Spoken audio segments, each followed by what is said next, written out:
Meine Eltern haben eine kleine Tasche gefunden, die seit langer Zeit niemand mehr aufgemacht hat. Eine kleine Überraschung war drin, ein Schätzchen aus dem Jahr 2003. Ein Game Boy Advance Special.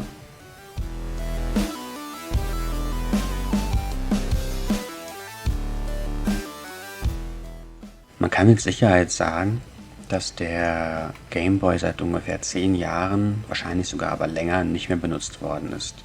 Ich habe ein Ladegerät gefunden und den Game Boy aufgeladen, allerdings ging er trotzdem nicht an.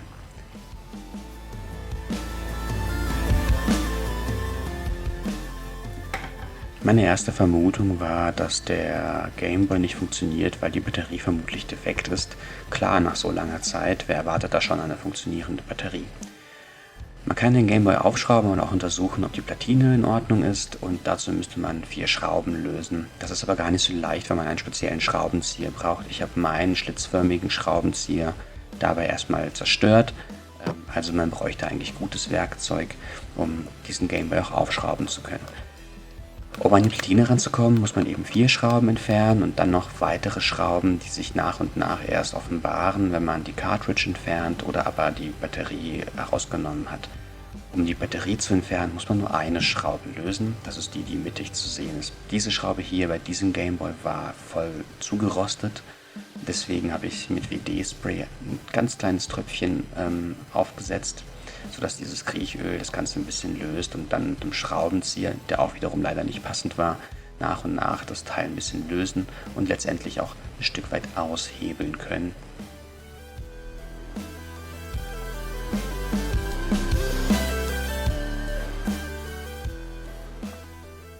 Wenn man sich die Batterie genauer anschaut, sieht man, dass sie nicht verdickt ist. Verdickungen wären nämlich ein Hinweis darauf, dass die Batterie mittlerweile defekt ist, weil im Inneren irgendwas ausgelaufen, ausgebrochen, zerbrochen ist. Hier ist es aber nicht der Fall, sodass man noch Hoffnung haben kann, dass die Batterie in Ordnung ist. Auch die Platine ist in Ordnung.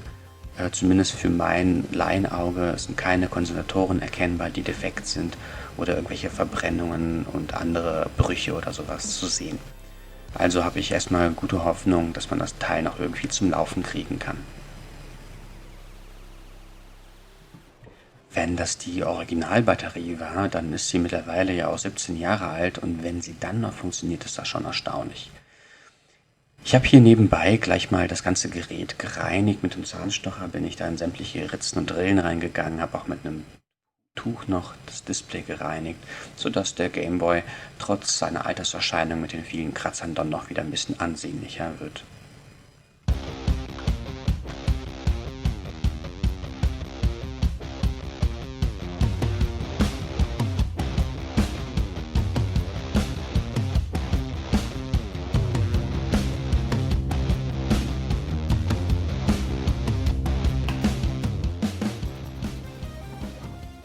Als es beim Wiederverschließen mit den Schraubenzieher nicht mehr weiterging, konnte ich tatsächlich meine Finger benutzen und mit ein wenig Druck die Schraube wieder eindrehen.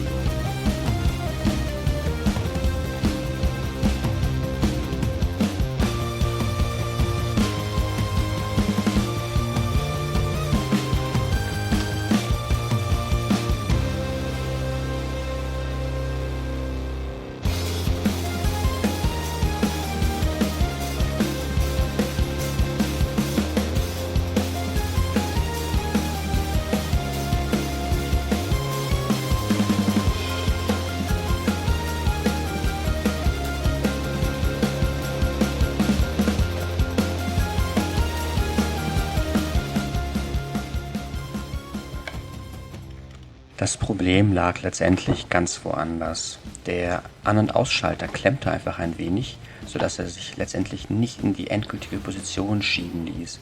Nach dem Aufschrauben des Gehäuses und dem wieder neu Einsetzen des Schalters ging es dann plötzlich, und bei meinem ersten Versuch, nachdem die Batterie geladen war und das Gerät wieder zusammengeschraubt war, hat es einfach geklappt.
Auf meiner nächsten Reise wird mich der Game Boy Advance wahrscheinlich begleiten, sodass ich doch ein paar Spielstunden Spaß aus diesem kleinen, schönen Gerät herausholen kann.